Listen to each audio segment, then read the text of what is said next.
Bonjour, merci de nous être fidèles. Nous sommes aujourd'hui dans une salle de musculation. La raison en est extrêmement simple. Les 3 sujets de ce magazine vont en effet être consacrés aux muscles.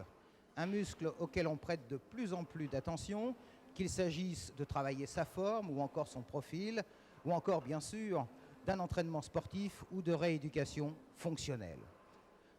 C'est dire si l'on travaille le muscle, nous devrions dire en fait les muscles, car on le sait bien, chaque mouvement met en œuvre une chaîne musculaire qu'il s'agit de bien connaître et de bien maîtriser. Ce sera notre premier sujet, rencontre avec Léopold Busquet. Léopold Busquet, il y a quelques années, vous nous avez écrit un ouvrage sur les chaînes musculaires. Pouvez-vous nous en retracer l'historique? En effet, c'est une méthode qui a été mise au point sur plusieurs années. D'abord, ma formation de base, c'est la kinésithérapie. Et ayant besoin de me renouveler et de me performer, j'ai commencé des études d'ostéopathie qui m'ont très intéressé, mais qui négligeaient l'élément musculaire du fait de leur source américaine anglo-saxonne. Donc j'ai été suivre la formation de Mademoiselle Mézières, et je tiens à dire immédiatement que Mademoiselle Mézières a une idée géniale dans les années 40 et quelques, et que c'est vraiment la personne qui a marqué toute la base de ce travail, qui a été repris par d'autres personnes, dont par moi actuellement. Léopold Busquet, vous nous parlez de Mademoiselle Mézières, que tout le monde connaît, mais en quoi votre méthode est originale? Elle est originale par la globalité. Alors je sais que tout le monde revendique cette notion de globalité, mais je vais vous dire simplement, est-ce qu'il est normal de parler de globalité si on traite un sujet qui est éviscéré et décapité? Or, dans ma méthode, cette conception des chaînes musculaires inclut totalement le plan viscéral et le plan crânien. Alors quel est le concept que vous cherchez à démontrer dans cette méthode des chaînes musculaires? Le concept, c'est la simplicité. En effet, le corps, quand on le voit de l'extérieur, est surprenant quant à la diversité, la complexité. Et bien, après des années de réflexion, je m'aperçois que le corps humain ne peut fonctionner que sur un système extrêmement simple, extrêmement fiable, extrêmement cohérent. Donc je dirais même que c'est un fonctionnement mathématique et que le corps est informatisable et informatisé. C'est donc comme en informatique, il a un programme de base qui est très simple, et à partir de ce programme de base qui est très simple, on va poser au corps des problèmes extérieurs par rapport à son environnement, des problèmes internes quant à son corps, et il va donc nous donner des réponses qui ont une infinité de solutions. Donc il n'est pas compliqué, il est avec un système de base qui est très simple, mais il a une diversité de réponses, une réponse qui est illimitée à la limite. Mais dites-moi, vous faites référence à la recherche industrielle? En effet, dans cette analyse, on retrouve des grands principes que l'aéronautique a découvert, je dirais peut-être redécouvert. Parce qu'on s'aperçoit maintenant que même dans ces travaux d'aéronautique, on revient à l'étude du corps humain pour trouver des solutions qui, de par leur ingéniosité, pourront être transposées dans l'évolution de l'aéronautique. Par exemple, dans la statique.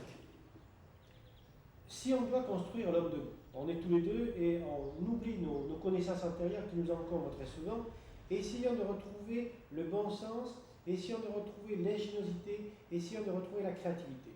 Si demain, on nous dit à tous les deux, voilà messieurs, vous avez à construire un homme debout qui, une fois qu'il va être verticalisé, doit se maintenir en équilibre, et ensuite, troisième problème, doit bouger. Comment vous y prenez-vous? Alors, premier volet, ce sujet on le met debout, donc la fonction statique. Eh bien, je vous pose de suite une question, est-ce que l'élément musculaire est la structure de choix qu'on va utiliser? Absolument pas. Et je sais que je suis à contresens de tout ce qui a été dit, mais je crois que la solution et l'évolution passent par cette redéfinition de la statique. La statique doit être avant tout économique. C'est la fonction de base, donc on doit pouvoir se tenir debout de façon économique. Après, l'énergie, on doit la garder pour bouger. Donc ça, on verra que dans les chaînes musculaires, c'est fait pour bouger. Alors, quelle est la solution qui pourrait rendre économique la statique? Eh bien, je vais vous citer l'exemple d'un bibendum.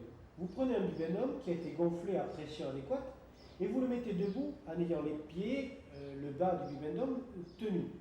eh bien ce demi-homme est assez grand pour se tenir tout seul.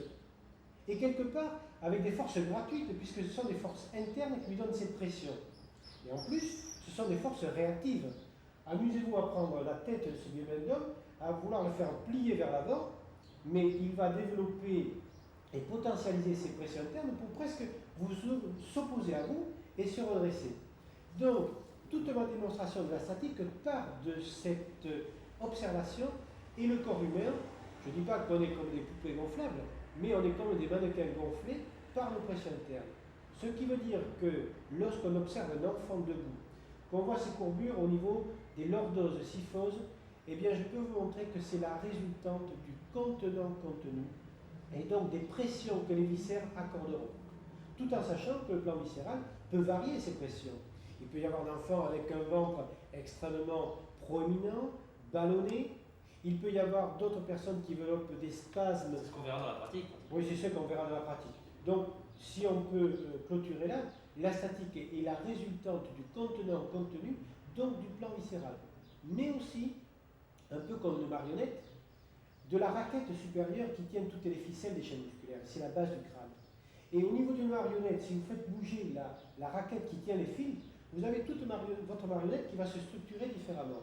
Donc les viscères, c'est important, c'est une énergie gratuite de pression interne, et la base du crâne est une notion de référence dans l'espace qui est incontournable. On est loin des chaînes musculaires. Non, c'est impliqué, c'est inclus. Mais les chaînes musculaires, je vois ce que vous voulez dire, bon, on va les utiliser pour la dynamique. C'est-à-dire qu'à partir du moment où l'homme va être maintenu debout, on va les utiliser premièrement pour l'équilibre.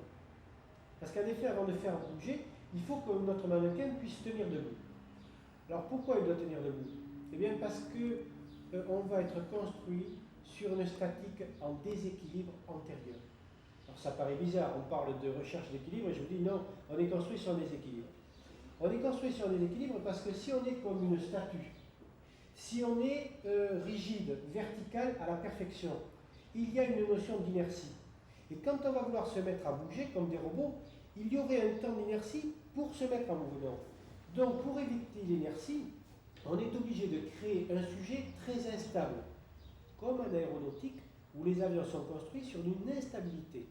À présent, c'est la proprioceptivité qui va nous donner par des capteurs l'information qu'on va gérer au niveau du cortex et que la chaîne de la rééquilibration va corriger au fur et à mesure des informations. Donc la rééquilibration, ça va être la chaîne droite postérieure et il n'y a pas une confusion à faire entre la chaîne statique postérieure et la chaîne droite postérieure. Comment avez-vous construit vos chaînes musculaires? À partir de l'anatomie, du respect de l'anatomie et d'un principe qui est très clair, c'est qu'il faut, pour construire une chaîne musculaire, avoir une continuité de direction et de plan. Les chaînes musculaires sont en réalité des lignes de force. Et ces lignes de force sont elles-mêmes en continuité avec les travées osseuses. Donc, il doit y avoir une construction qui ne se fait pas intellectuellement, mais uniquement au niveau de la lecture même du corps et de son anatomie. On a quand même l'impression que, suivant les différents professionnels qui s'intéressent aux chaînes, on ne parle pas le même langage. Oui, c'est qu'on a tendance, quand on parle de chaîne musculaire, à théoriser, et on va chercher à utiliser le muscle pour, par exemple, suivre un trajet de méridien, parce qu'on se fait un petit peu plaisir. On va l'organiser pour répondre à un dessin qui parlerait de lemniscate. Mais finalement, on trahit la vérité, parce que la vérité, elle est dans le corps, donc il faut revenir à l'anatomie et être très pointilleux sur le respect de l'anatomie. Cette vérité anatomique, pratiquement, c'est ce qu'on va essayer de voir ensemble. Oui, on va maintenant, je pense, prendre un sujet, et puis sur un sujet, montrer comment s'organisent les chaînes musculaires, en sachant qu'une chaîne musculaire va répondre à une fonction, et que de cette fonction, va découler la logique même de l'organisation des chaînes et de son anatomie. Et là, on va retrouver la relation entre l'anatomie et la physiologie, entre la structure et la fonction, et les deux sont indissociables, il ne doit pas y avoir de contradiction entre les deux.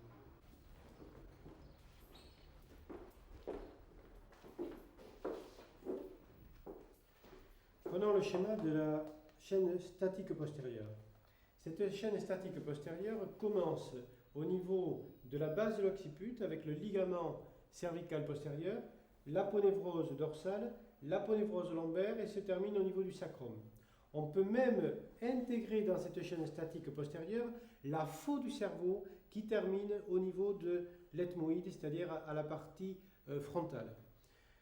Cette chaîne statique du tronc va trouver d'autres organisations musculaires et par exemple la chaîne droite antérieure. La chaîne droite antérieure du tronc commence au niveau des deux premières côtes, des muscles sous-claviers, des muscles intercostaux, les faisceaux moyens, c'est-à-dire verticaux, les grands droits de l'abdomen, un relais au niveau du pubis, et ça se termine par les muscles du périnée au niveau du coccyx. Le coccyx faisant partie intégrante de la chaîne droite antérieure, dont souvent les souffrances entre le coccyx et le sacrum quand il y a conflit entre les deux chaînes.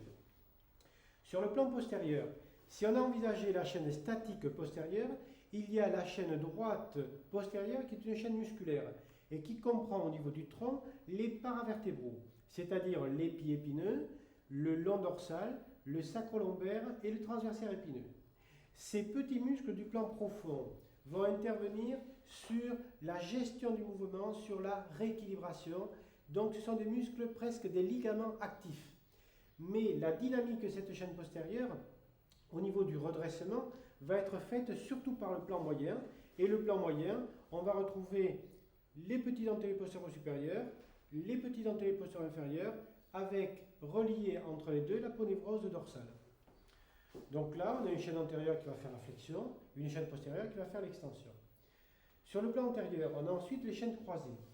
La chaîne croisée antérieure commence par un plan profond ici avec le petit oblique. Le petit oblique qui va combler l'espace entre le grille thoracique, la ligne blanche et l'arcade crurale. Du plan profond, on va trouver au-dessus les intercostaux profonds, c'est-à-dire les internes qui ont la même obliquité de fibres. De la ligne centrale, c'est-à-dire sternum et ligne blanche, on va pouvoir passer sur le plan superficiel, c'est-à-dire le grand oblique, qui part de la ligne blanche, de l'arcade crurale, remonte sur le grille thoracique. Les intercostaux externes qui ont la même obliquité, la même direction et le même plan. Et donc on a une espèce de bandage profond.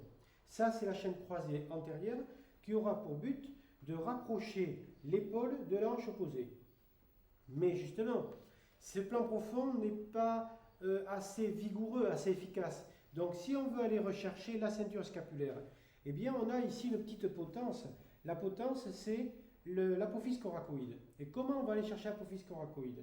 Eh bien à partir du grand droit de l'abdomen, du grand oblique de l'abdomen, on va avoir ici le triangulaire du sternum, qui ne trouve sa justification physiologique que dans le contexte chaîne musculaire. Et le triangulaire du sternum permet d'avoir un relais de continuité parfait avec le petit pectoral qui nous amène à l'apophyse coracoïde, donc à l'omoplate. Donc, je répète, le grand oblique, le triangulaire sternum, le petit pectoral, et on va boucler cette chaîne ici derrière avec le trapèze inférieur.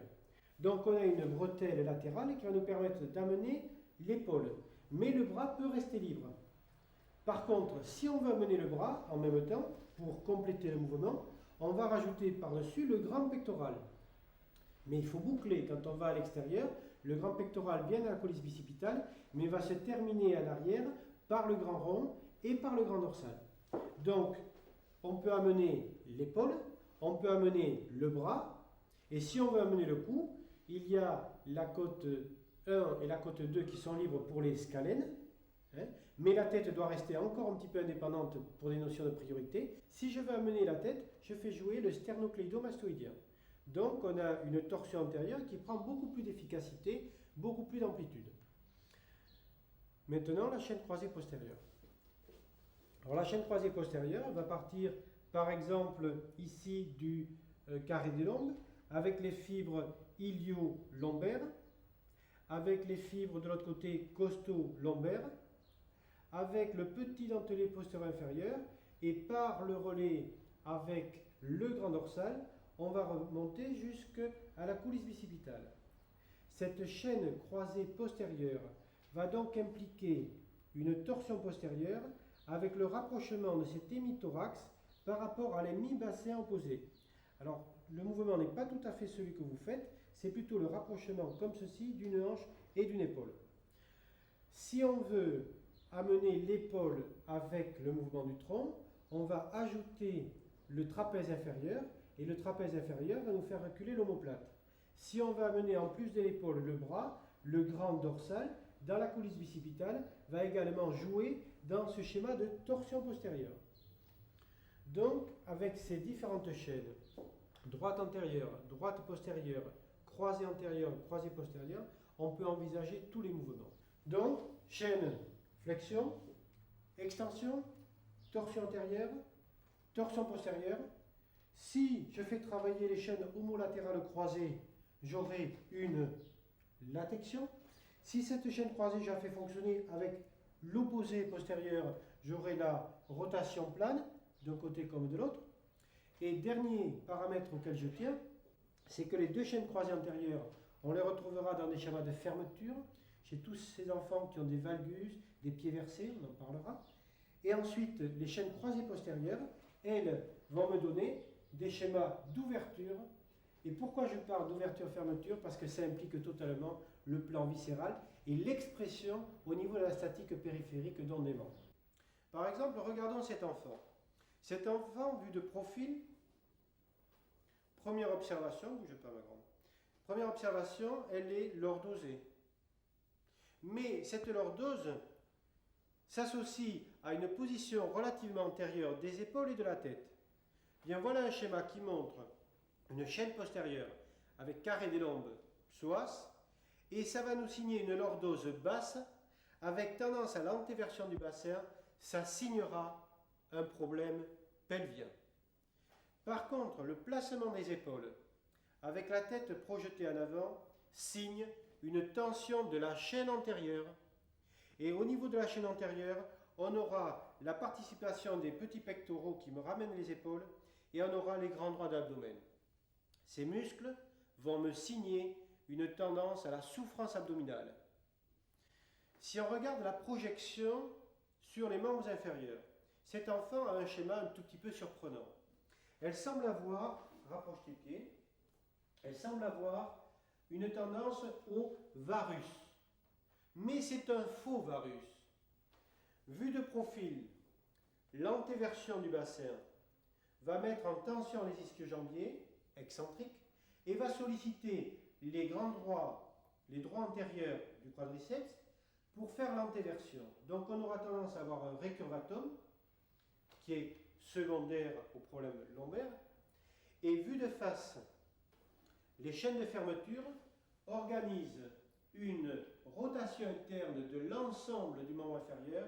Donc on aura tendance au récurvatum plus rotation interne, ça nous signera de faux varus. Varus du genou, mais attention, la chaîne de fermeture va m'installer au niveau de la voûte plantaire un pied qui va verser en dedans. Et vous voyez que la fermeture avec rotation interne du genou me fait verser la voûte plantaire. Donc je vais avoir sur des problèmes de contenant-contenu, problème pelvien, problème abdominal, j'ai toute une répercussion de ma statique du tronc et une cohérence dans l'architecture du membre inférieur. Couche-toi sur le dos. Dans cette position, quand on observe l'enfant, on voit la prédominance de la chaîne antérieure au niveau de la lordose, et vous remarquez que la colonne lombaire ne pose pas sur la table, je peux passer facilement la main. Ça signe le carré des lombes. L'antéversion du bassin va se faire sous l'effet du psoas iliaque. Et à la partie supérieure, au niveau des épaules, on notera le décollement du moignon de l'épaule qui est sous l'effet de la chaîne antérieure. Et vous voyez qu'on a des difficultés à poser la ceinture scapulaire à plat sur la table. À la partie inférieure, on va retrouver, quand on place les pieds bord à bord, la tendance au récurvatum et à la rotation interne des genoux, des rotules convergents vers l'avant. Donc on ressigne le récurvatum avec le varus, l'écartement des condyles internes. Ceci étant en rapport, bien sûr, avec les problèmes de bassin. Maintenant, on va mettre en tension les chaînes musculaires.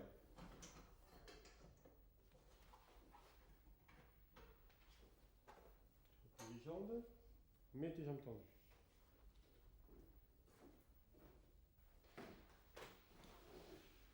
Tu descends bien le bassin. Voilà. Bon, le reste, on corrigera un petit peu plus tard. Ce qui est important de remarquer chez cet enfant, c'est qu'on retrouve une asymétrie de hauteur d'épaule, avec l'épaule droite qui est un petit peu plus antérieure que l'épaule gauche. Et maintenant, il faut mettre en évidence justement ces chaînes antérieures et voir comment elles nous perturbent la ceinture scapulaire afin d'envisager un traitement. Par exemple, quand je vais maintenir le bras en rotation interne, je vais avoir une tension valorisée sur le grand pectoral, c'est-à-dire sur cet hémithorax. L'insertion dans la coulisse bicipitale étant reculée par la rotation interne. Et l'écartement du bras, qu'est-ce qu'il me donne? Eh bien, à partir d'ici, voilà. À partir d'ici, je m'aperçois que l'épaule va compenser par une montée, et ensuite, il va y avoir cet hémithorax qui va être projeté ici, qui vient et qui suit sur le côté. Donc, on a une rétraction de ce maillon de la chaîne antérieure, et il faudra bien sûr envisager de le traiter. Dans ce mouvement de bras, on peut également tester le grand dorsal. Et le grand dorsal qui vient toujours dans la coulisse bicipitale va être mis en tension maximum par la rotation externe du bras. Et avec l'abduction, il va y avoir une tension de ce grand dorsal, mais là on s'aperçoit que le sujet ne réagit pas et qu'il n'y a pas de compensation. Donc, sur ce test de mouvement de bras, on voit bien la confirmation des chaînes antérieures, c'est-à-dire des grands droits d'abdomen, qui vont se continuer par les intercostaux moyens, qui vont se continuer par le petit pectoral et le grand pectoral. Au niveau de l'occiput, je retrouve un occiput à droite qui est plus bas et plus en avant, et il semblerait qu'il y ait un parallélisme entre cette épaule droite qui est plus en bas et plus en avant en référence avec le côté gauche. Donc, interrelation sûrement entre la ceinture scapulaire et la base du crâne. De même qu'on a investigué la mobilité du membre supérieur par rapport à la ceinture scapulaire, on peut investiguer la mobilité de la mandibule, tu ouvres s'il te plaît doucement, par rapport à la base du crâne, et on note une légère déviation en bas et à gauche, et donc en avant, de la mandibule. Il faudra donc inclure ce paramètre occlusal dans notre traitement global. Dernière observation majeure qu'on peut faire, c'est au niveau lombaire. Dans cette position, on note que la lordose lombaire s'est totalement effacée et que la colonne lombaire pose bien contre la table. Donc, dans le schéma qu'on a vu en position debout, le carré des lombes n'est pas si important que cela. Par contre, la lordose lombo-sacrée basse semble bien être un problème de psoas. Et nous retrouvons dans la partie basse le sacrum qui ne pose pas et il persiste une légère cassure lombo-sacrée. Donc on en tiendra compte tout à l'heure dans le traitement. L'examen par la méthode des chaînes musculaires va retenir toutes les anomalies statiques de notre sujet et également toutes les compensations dynamiques, c'est-à-dire qu'on met en évidence toutes les tricheries qui peuvent s'installer dans le corps. L'examen par les chaînes musculaires tiendra compte aussi, c'est-à-dire va inclure la palpation de l'abdomen, l'observation des zones réflexes, voire même l'occlusion. Donc, à la suite de cette observation globale de notre sujet, on va pouvoir programmer le traitement. C'est-à-dire que le traitement ne va découler que des observations cliniques, que de l'examen. Quand on reçoit un patient, on n'a pas déjà une idée sur le traitement qu'on va lui programmer, c'est la lecture de son schéma, la compréhension de ses problèmes qui va nous déterminer dans la programmation de notre traitement. Ce traitement va être bien sûr global et aura une finalité qui est la recherche de l'équilibre.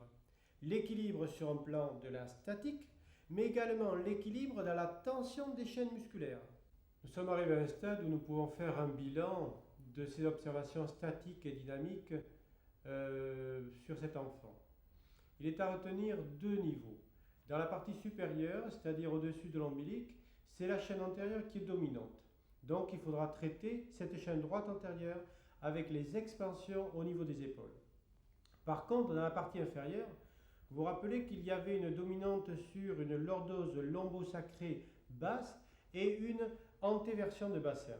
Donc là, il faudra avoir une valorisation du travail sur le bassin avec le membre inférieur jusqu'au niveau du pied. Et c'est ce que je vous propose de faire maintenant.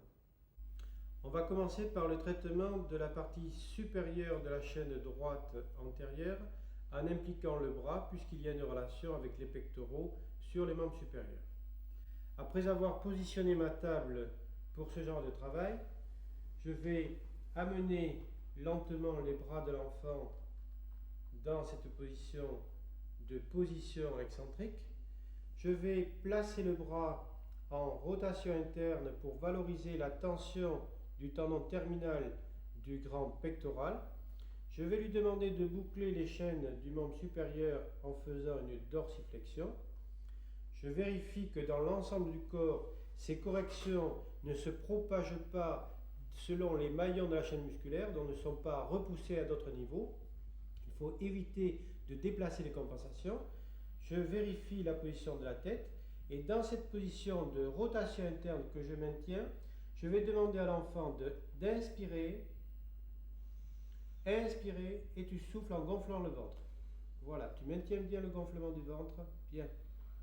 Ce qui fait que j'établis un point fixe au niveau de la colisse bicipitale et par l'expiration que tu fais bien comme ça, tu souffles en gonflant le ventre, donc j'abaisse au maximum le thorax et je provoque toute une posture excentrique du maillon intermédiaire qui m'intéresse. Tu inspires et tu souffles.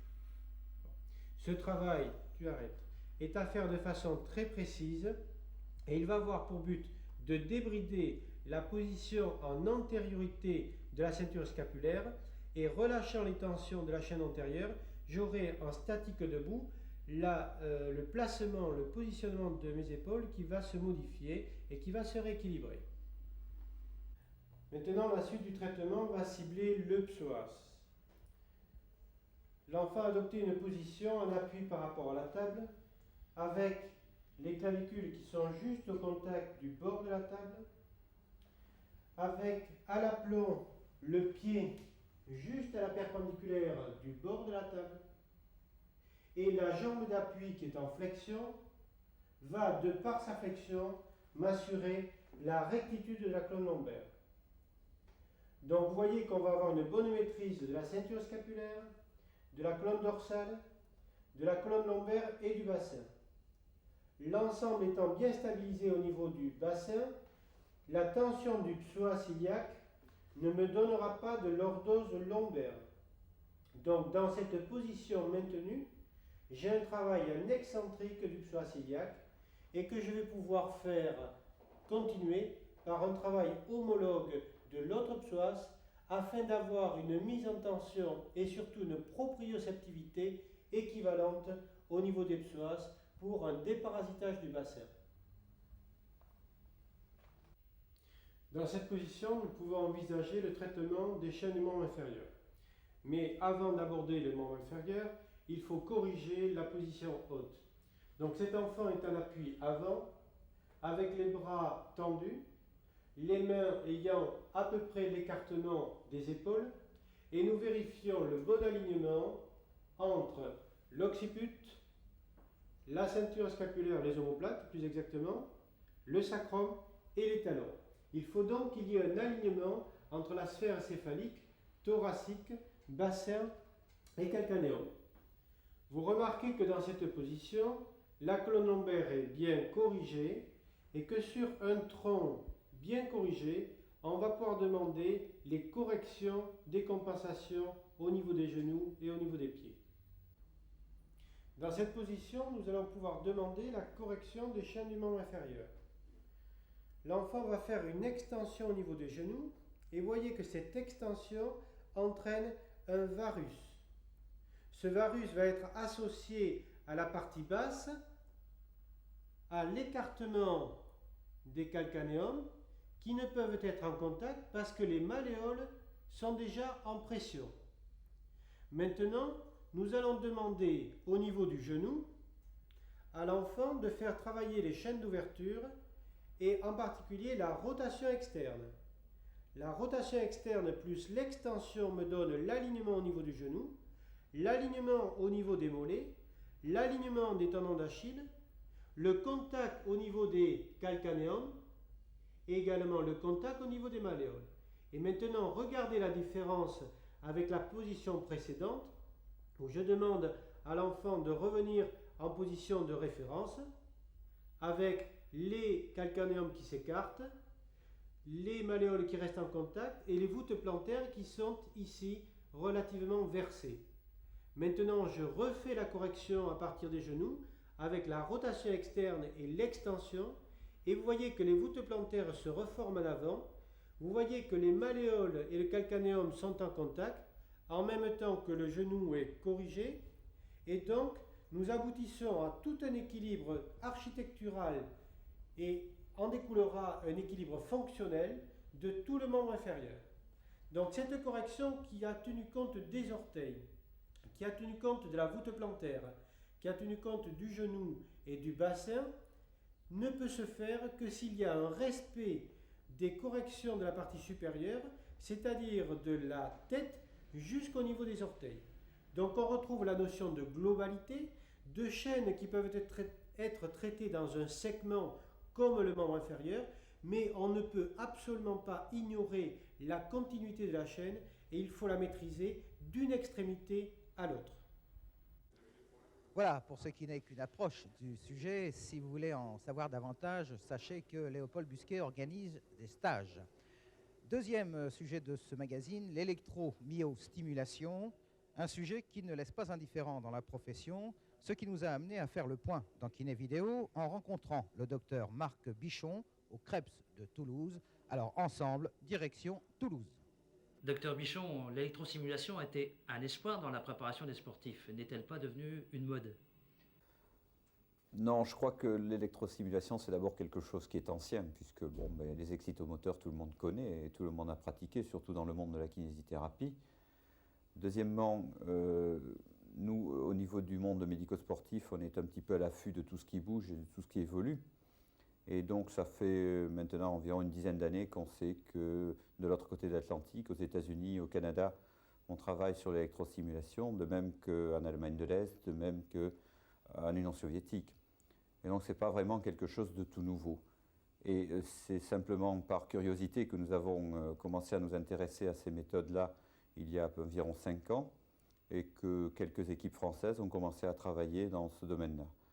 Maintenant, nous, ça fait ici 1 an que nous avons travaillé notre approche de l'électrosimulation.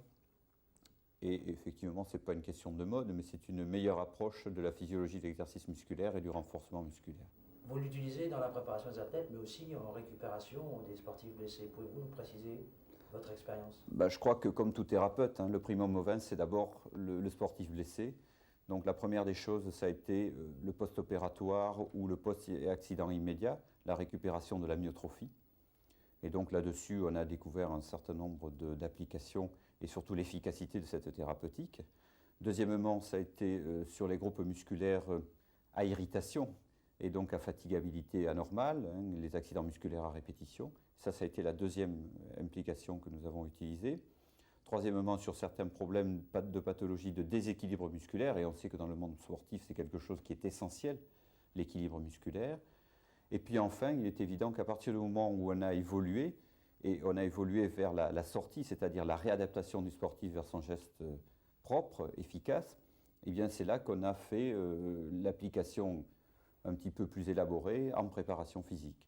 Mais je crois que ce stade ultime n'est quand même pas la principale implication. Nous, l'indication essentielle, c'est la myotrophie, la récupération des accidents musculaires et la récupération de ces déséquilibres musculaires. Ce jeune athlète présente un déséquilibre musculaire antéro-postérieur pour lequel a été entrepris un traitement d'électromyostimulation. L'électromyostimulation consiste à transmettre par voie transcutanée de très faibles impulsions électriques afin de provoquer la contraction musculaire. Il faut travailler en monopolaire, une grande électrode placée indifféremment sur le muscle, une plus petite de polarité positive placée au point moteur du muscle. La contraction musculaire induite entraîne un raccourcissement maximum du muscle. Cette situation est inconfortable et douloureuse. Pour y remédier, il faut placer le muscle en position de raccourcissement intermédiaire et opposer une résistance à la contraction musculaire. Dans le cas présent, le kinésithérapeute a placé des coussins sous les genoux du patient et protège ses pieds, calés sous les barreaux de l'espalier. Le travail musculaire sera alors isométrique.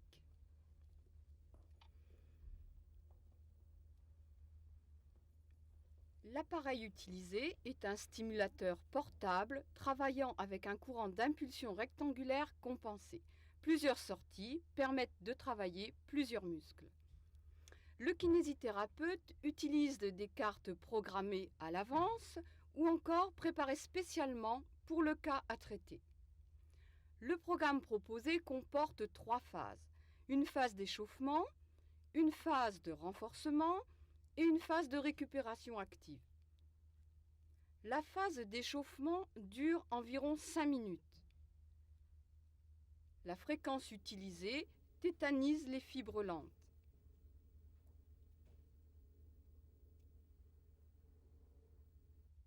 La période de renforcement dure de 15 à 20 minutes avec des fréquences de tétanisation des fibres rapides de 4 secondes suivies d'un repos de 8 secondes. Suivra la période de récupération active.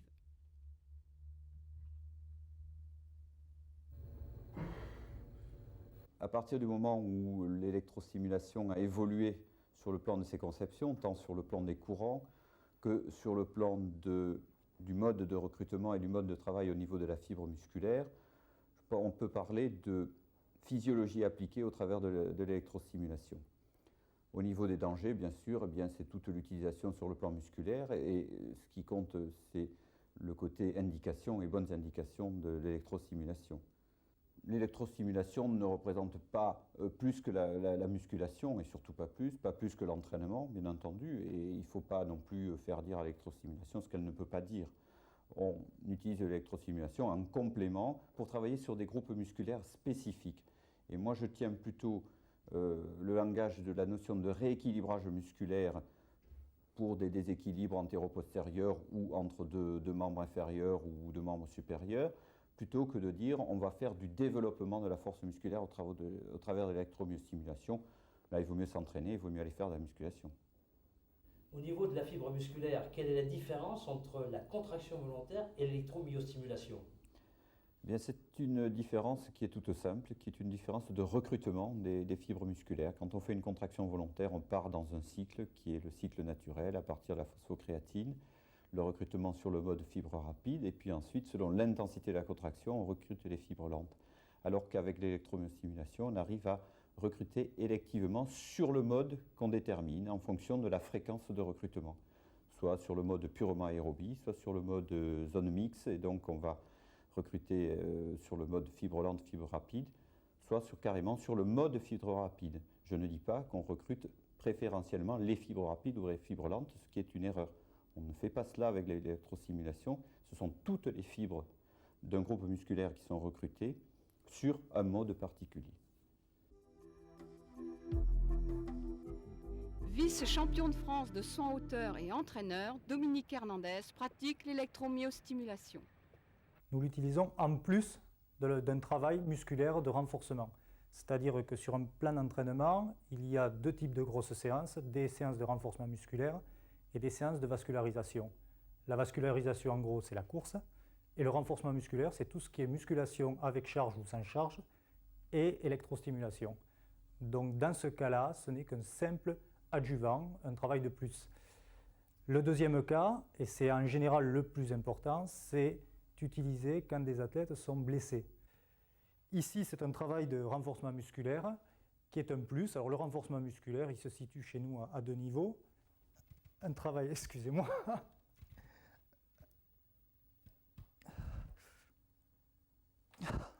Donc un travail de renforcement musculaire en électro, un travail de renforcement musculaire avec charge additionnelle, un travail de renforcement musculaire sans charge additionnelle. Donc pour vous donner un exemple, sur un travail de mollet, donc de triceps comme c'est le cas là, en électrostimulation, je fais ce travail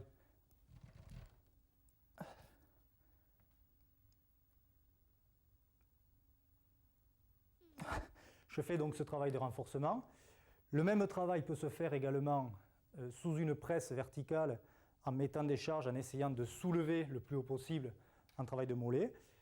Et, dans ce cas, avec le même travail sans charge additionnelle, ça pourra se faire sur des haies hautes en faisant ce qu'on appelle des bondissements, donc des impulsions verticales à pelle de pied, où spécifiquement on travaille toute la réaction du pré, tout le triceps.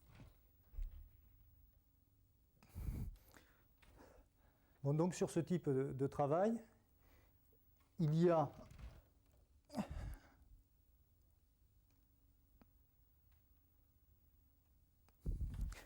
donc il y a 8 secondes de travail actif à 50 Hz au niveau là, donc, du travail et un repos de 22 secondes qui correspondrait à une vascularisation, une récupération active en termes d'entraînement.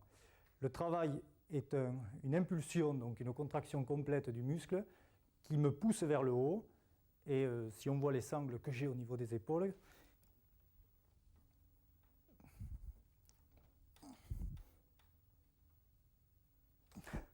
donc ces sangles m'empêchent peut-être de décoller très haut.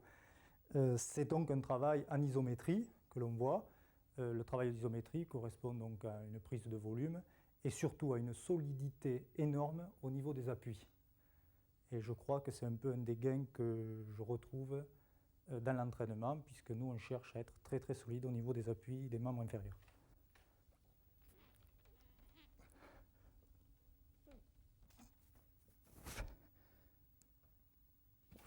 Donc l'appareil est préprogrammé. Je peux travailler relativement tout seul, c'est-à-dire il y a suffisamment de sécurité sur cet appareil pour se permettre de faire une grosse séance tout seul. La seule contrainte, c'est de mettre les électrodes, donc il faut toujours quelqu'un pour contrôler au cas où. Alors dans ce type de travail, l'objectif, c'est de rester dans la logique d'entraînement, c'est-à-dire qu'en athlétisme, on utilise toujours la poussée complète qui se termine donc par une pointe de pied. Le bénéfice de cet appareil, c'est qu'on peut travailler donc jusqu'à la pointe du pied. Le plus dur dans cet appareil, en fait, ce n'est pas tellement la contraction, c'est surtout le fait de vouloir résister à une contraction qui, elle, n'est pas voulue au départ.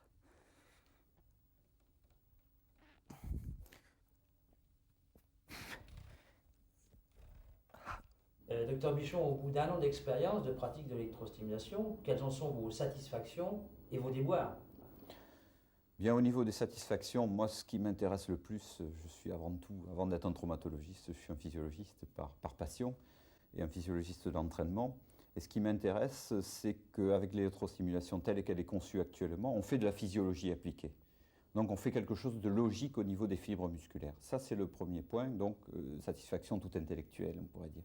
Deuxièmement, au niveau des pathologies courantes, des amyotrophies, des accidents musculaires, des entorses, en particulier les entorses de la cheville, là on a vu une évolution grandissante dans les délais de récupération sur le plan de la force musculaire et du recrutement proprioceptif des fibres musculaires. Ça, c'est la grande satisfaction. Mais il est évident qu'il y a une petite complexité derrière, qui est toute la complexité de la contraction de la fibre musculaire et de la physiologie. Donc il faut être très entraîneur quand on ferait de l'électromyostimulation, plus entraîneur que rééducateur, je dirais. L'utilisation de cette électromyostimulation est efficace apparemment sur les muscles superficiels. Qu'en est-il, et ces gros muscles, qu'en est-il au niveau des muscles non superficiels profonds? Mais il est sûr que là, c'est la grande difficulté, puisqu'on procède avec des électrodes de surface, et que c'est certainement le côté le plus délicat. On a effectivement, comme vous le soulignez, travaillé depuis un an. On a surtout travaillé au niveau des gros muscles superficiels. Là, j'avouerai la limite de ma connaissance pour le moment. Voilà, nous venons d'entendre la conclusion du docteur Bichon, conclusion prudente et à juste titre. Des équipes de chercheurs se posent des questions équivalentes, mais en partant, eux, de la situation inverse, à savoir l'affaiblissement du muscle, l'hypokinésie. Ce sont, entre autres, les spécialistes de l'aéronautique et de l'aérospatiale qui travaillent sur ce sujet, et l'on va constater que l'on reparle d'électromyostimulation. Alors, suivez-nous, nous sommes au centre d'essai en vol de Brétigny-sur-Orge, avec Pierre Portereau, kinésithérapeute devenu chercheur, et le docteur Xavier Bigard. Bien, le muscle, je le vois comme un système extrêmement hétérogène, à différents niveaux, que nous reprendrons ultérieurement, mais également comme un système extrêmement adaptable en fonction de différents points, qui sont, entre autres, dans le cadre de cette étude, le niveau d'exercice. Alors là, nous sommes en train de réaliser une étude sur le renforcement musculaire, sur le rachis cervical. Et les paramètres que nous étudions sur ce type d'épreuve sont des paramètres scanographiques qui nous permettent d'évaluer l'augmentation ou pas de la masse musculaire au niveau des muscles du cou, des paramètres biomécaniques avec des mesures de coupe de force sur le CIBEX que nous avons adapté, et enfin des paramètres électromyographiques qui, avec un traitement spécial qu'on appelle l'analyse spectrale du signal EMG, nous permet de voir l'évolution possible sur la fatigabilité du système. Alors les sujets ont subi 8 semaines d'entraînement, donc suivant des caractéristiques bien particulières qui sont en général bien connues des kinésithérapeutes, mais que nous reprendrons éventuellement, suivant un protocole précis. Et régulièrement, toutes les 4 semaines, les sujets donc, réalisent des tests de force, des tests au scanner et des tests de fatigabilité. Alors là, je suis en train de poser des électrodes sur 2 muscles superficiels, puisque nous réalisons de l'électromyographie de surface, donc le trapèze supérieur et le sternomastoïdien, puisque les exercices que nous faisons réaliser à nos sujets sont des exercices d'inflexion latérale. Alors pourquoi l'inflexion latérale ? Eh bien, nous avons une problématique bien simple. Nous travaillons ici dans ce service sur les problèmes de résistance aux accélérations, d'une part sur des visées aéronautiques pour les pilotes de chasse, et d'autre part pour les pilotes automobiles de compétition, et particulièrement la Formule 1. Alors, dans le cadre de cette étude, les expérimentations donc, se réalisent en isométrique en ce qui concerne la fatigabilité. Ça a 2 intérêts. Tout d'abord, ça permet d'avoir un paramètre mécanique stable, d'une part, et d'autre part, on crée une ischémie liée à la contraction isométrique soutenue. On a choisi un pourcentage de force de l'ordre de 50%, qui permet un temps de maintien relativement long, et c'est également une référence par rapport à la littérature. C'est un niveau qui est le plus souvent utilisé. Alors là, nous plaçons les électrodes donc, de surface sur le trapèze supérieur d'une part, et enfin sur le sternomastoïdien.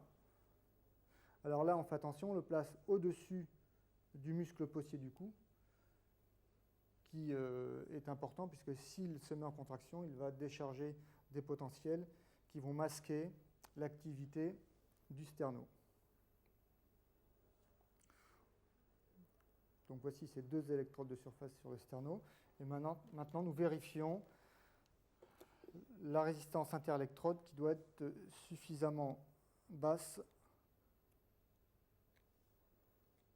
pour permettre un signal de bonne qualité et surtout un traitement de signal ultérieurement de bonne qualité. Donc là c'est bien. En général on travaille à moins de 10 kΩ en résistance interélectrode.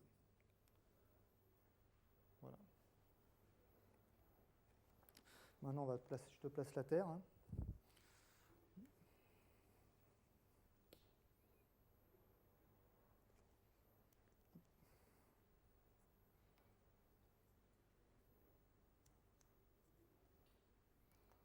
Ok. Et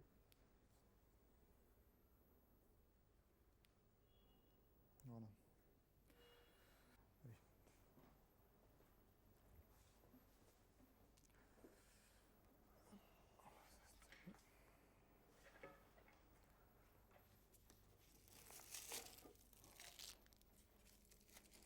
Ok. Alors là, donc, je vais donc brancher mon sujet au niveau des muscles à étudier. Donc le sternoclédomastoïdien d'une part et le trapèze supérieur d'autre part. Alors le signal est conditionné donc, dans une chaîne d'analyse qui est un amplificateur, un filtre, et ensuite il est stocké sur bande magnétique. Et ensuite, en deuxième temps, à l'Université de Compiègne, nous faisons un traitement de signal qu'on appelle l'analyse spectrale par un calcul mathématique, ce qu'on appelle transformé de Fourier. Alors là, le sujet va réaliser une épreuve maximum. On va lui demander donc de pousser contre l'appareil. Alors vous allez, dès que je vous le dis, pousser au maximum contre le plot droit. Attention, vous y allez. Allez, hop, allez, on relâche. Donc en regardant la trace mémorisée, nous avons donc en bas le niveau de force maximum atteint par le sujet, qui va nous permettre de déterminer une valeur de 50% pour l'épreuve de fatigue. Et en haut, une des deux traces EMG qui nous permet, lors d'une épreuve maximum, de vérifier que le signal ne sature pas sur l'enregistreur. Donc à présent, on va réaliser l'épreuve de fatigue à 50% du niveau que le sujet a atteint et nous allons lui demander de tenir ce niveau le plus longtemps possible. En même temps, évidemment, tous les paramètres sont enregistrés. Vous allez placer vos bras fléchis, donc mains aux épaules. Vous allez essayer de tenir donc, le plus longtemps possible à 50%. Donc vous regardez bien l'oscilloscope pendant toute l'épreuve pour stabiliser ce niveau. Donc moi, je déclenche le chrono dès que vous avez atteint le niveau requis. Vous êtes prêts? Oui. Allez-y. Hop, c'est parti. 5 secondes.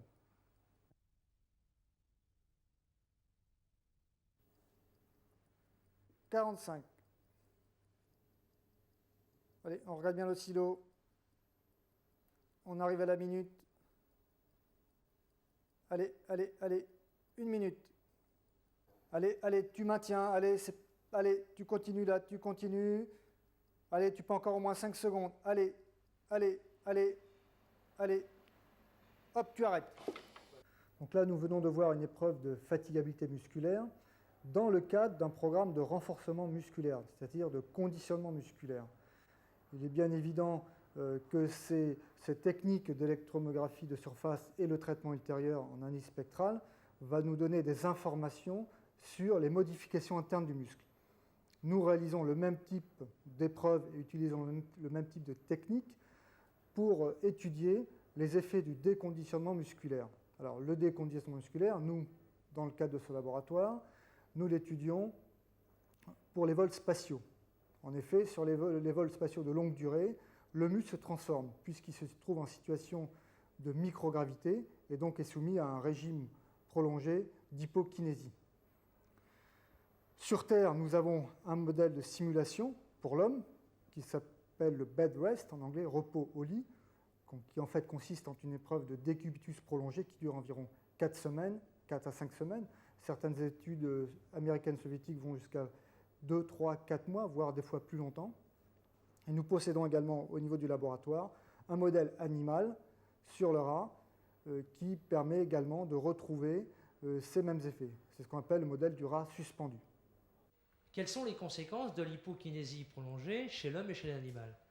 Eh bien, ce sont des altérations qui touchent principalement les muscles antigravitaires, de façon plus marquée chez l'animal avec des muscles comme le solaire, qui est un muscle lent de type postural, par rapport à un muscle comme le jambier antérieur, le tibialis antérieur, alors que chez l'homme, Ces altérations sont moins marquées pour des raisons précises que nous verrons avec le docteur Bigard.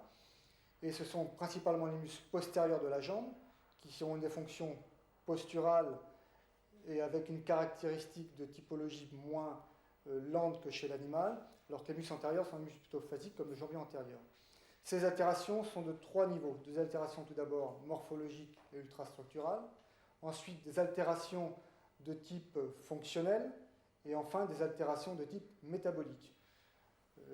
Xavier Bigard maintenant va vous expliquer de façon précise ce qui se passe au niveau histologique et métabolique. Donc au plan expérimental, on s'est d'abord bien évidemment intéressé au modèle animal. Sur ce modèle animal, quel type d'analyse on a réalisé? On peut dans un premier temps effectuer une analyse de la composition de ce muscle dans les différents types de fibres. Pour ce faire, on procède à une analyse d'ordre histochimique sur des coupes congelées réalisées au moyen d'un cryostat et qui nous permettent de mettre en évidence des fibres lentes de type 1, des fibres rapides de type 2A, essentiellement oxydatives et glycolytiques, et des fibres rapides de type 2B, essentiellement glycolytiques. Dans le cadre de l'hypokinésie, les études menées sur modèle animal, puisque en premier temps, en première intention, on s'est intéressé bien évidemment au modèle animal, qui nous permet de réaliser des situations caricaturales. Ces résultats donc nous permettent de mettre en évidence, au niveau du muscle antigravitaire, le solaire chez le rat, une augmentation très importante du nombre de fibres de type rapide, les fibres de type 2A.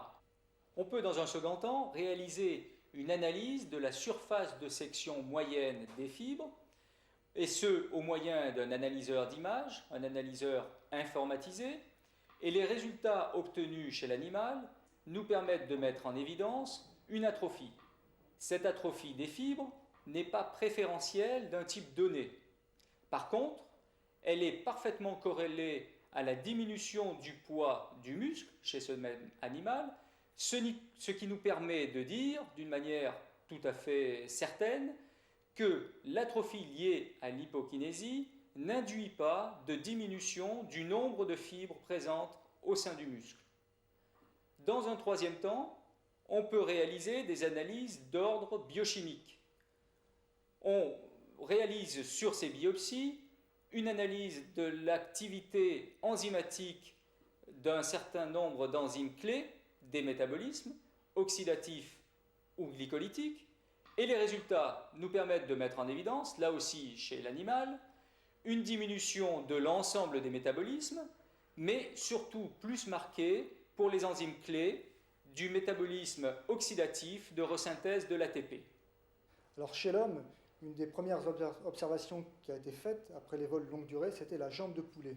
En effet, les sujets revenaient avec une amyotrophie importante au niveau principalement de la loge postérieure de la jambe.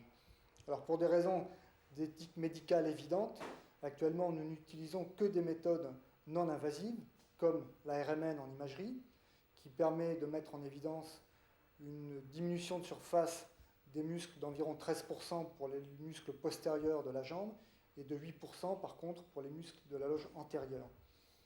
En ce qui concerne l'EMG, qui est une technique non invasive, et avec son traitement spectral derrière, on a pu mettre en évidence une modification importante des index de fatigabilité au niveau des muscles postérieurs, ces index étant multipliés par plus de 2,5, ce qui signe certainement la transition de typologie dont Xavier Bigard a parlé, alors que pour les muscles de l'âge antérieur, il n'y avait pas d'évolution de cet index de fatigabilité. Et actuellement, nous sommes en train d'étudier les moyens prophylaxiques qui vont permettre de limiter les effets ou les annihiler, donc les effets de cette microgravité prolongée. Si j'ai bien compris, l'hypokinésie, c'est une diminution de l'activité contractile du muscle. Alors, comment peut-on y remédier ? Bien, nous venons de voir l'utilisation de la contraction volontaire par les programmes de renforcement musculaire, mais il existe un deuxième moyen, aussi bien curatif que préventif, qui est l'électromyostimulation de surface. Alors effectivement, l'électromyostimulation, qu'est-ce que c'est ? C'est la délivrance de courants de stimulation par voie percutanée. Donc c'est un moyen parfaitement non invasif, bien toléré, est couramment appliqué chez l'homme depuis de nombreuses années en rééducation fonctionnelle. Ces courants d'électromyostimulation sont classiquement divisés en deux grandes catégories. Des courants de basse fréquence d'une part, dont la fréquence oscille aux alentours de 10 Hz, qui sont relativement peu utilisés en rééducation, qui sont essentiellement l'apanage des physiologistes et des physiologistes fondamentaux, car ces courants recrutent de manière préférentielle les fibres lentes du muscle, sont bien tolérés, n'induisent pas de contraction tétanique du muscle et sont de très très bons modèles d'hyper-entraînement du muscle. À côté de cela, nous avons les courants de moyenne fréquence biologique, aux alentours de 40 à 60 Hz, qui eux par contre sont couramment utilisés en rééducation fonctionnelle. Ces courants induisent une contraction tétanique du muscle, ils sont délivrés par bouffées successives. Entre ces bouffées, on laisse récupérer le muscle pour des périodes qui sont variables suivant les protocoles. Et ces courants délivrent une activité contractile artificielle du muscle et semblent être a priori un moyen tout trouvé pour essayer de pallier les effets néfastes de l'hypokinésie. Cependant, il faut reconnaître qu'il manque quand même un certain nombre de preuves expérimentales formelles permettant d'une manière tout à fait évidente de confirmer leur efficacité sur le muscle squelettique. Alors, dans le domaine de la prophylaxie, en ce qui concerne les vols spatiaux, il y a encore beaucoup d'études à faire, surtout pour trouver les effets optimums de différentes techniques. Alors en fait, on utilise principalement deux méthodes. Une première méthode qui est actuellement étudiée à la fois chez l'animal et aussi chez l'homme, il s'agit de l'électrostimulation. Et la deuxième méthode concerne le renforcement musculaire. Alors pour le renforcement musculaire, il faut garder simplement à l'esprit certains principes. Ce sont ces principes d'intensité, ne jamais travailler en dessous de 2/3 de l'ARM, premier principe. Deuxième principe, réaliser des séances de musculation sur une fréquence de 3 fois par semaine. Et troisième principe, si l'on veut dépasser la phase d'augmentation de la synthèse protéique, il faut que ces séances se reproduisent sur une période minimum de 8 à 10 semaines. Et à partir de ce moment-là, on aura des effets qui limiteront l'amyotrophie. Nous pouvons, à partir de ces études dans le domaine spatial, tirer des applications dans le domaine kinésithérapique. Alors de façon simple, tout d'abord, savoir qu'en pathologie, surtout en pathologie traumatique, seront associés au phénomène d'immobilisation au lit, seront associés des phénomènes d'inhibition capsulaire qui renforceront les effets de l'alitement prolongé. Donc ça, il faudra en tenir compte. Deuxième point, comme l'a dit tout à l'heure Xavier Bigard, c'est le fait que le métabolisme aérobie est considérablement diminué. Donc il faudra systématiquement proposer en parallèle au programme de renforcement musculaire des programmes de gymnastique aérobie ou d'entraînement aérobie sur vélo ou en natation ou éventuellement en course à pied. Nous allons refermer ce dossier consacré aux muscles. Nous n'avons pas tout dit, évidemment, et nous aurons l'occasion d'y revenir. Mais pour l'instant, je vous propose un petit moment de détente. D'ailleurs, nos amis sont allés eux-mêmes se reposer. Détente avec la revue de presse. Et tout d'abord, nous l'évoquions dans le sujet, le livre de Léopold Busquet, Les chaînes musculaires du tronc et de la colonne cervicale. C'est paru aux éditions Malouane. Paru chez Malouane il y a quelques années, cet ouvrage des chaînes musculaires du tronc et de la colonne cervicale sera suivi du tome 2, dans lequel la relation chaîne musculaire-viscère fera l'objet d'une étude détaillée. Traduit de l'allemand, ce recueil propose des techniques d'évaluation des groupes musculaires à partir d'exercices simples, sans équipement particulier. Les programmes d'exercices proposés par la suite s'appliquent aussi bien à la rééducation fonctionnelle qu'au simple entretien de la forme. Aux éditions Masson, Actualité en rééducation fonctionnelle et réadaptation, ce livre est le reflet des thèmes traités lors des 19e entretiens de Montpellier. Le champ des thèmes proposés est vaste, dommage que si peu de kinésithérapeutes y soient représentés. Toujours aux Journées de Montpellier, isocinétisme et médecine de rééducation, le point sur cette technique de musculation, les notions et les principes de base ainsi que les résultats de cette technique sur la rééducation des membres et du rachis. Enfin, n'oubliez pas notre rendez-vous annuel au JICAR les 11, 12 et 13 octobre. Voilà, fin de ce magazine. Merci à Laurent de nous avoir assisté tout au long de ce numéro. Merci à Espace Club qui nous a accueillis. Rendez-vous en ce qui nous concerne dans le prochain numéro où il sera question en partie des problèmes d'équilibre.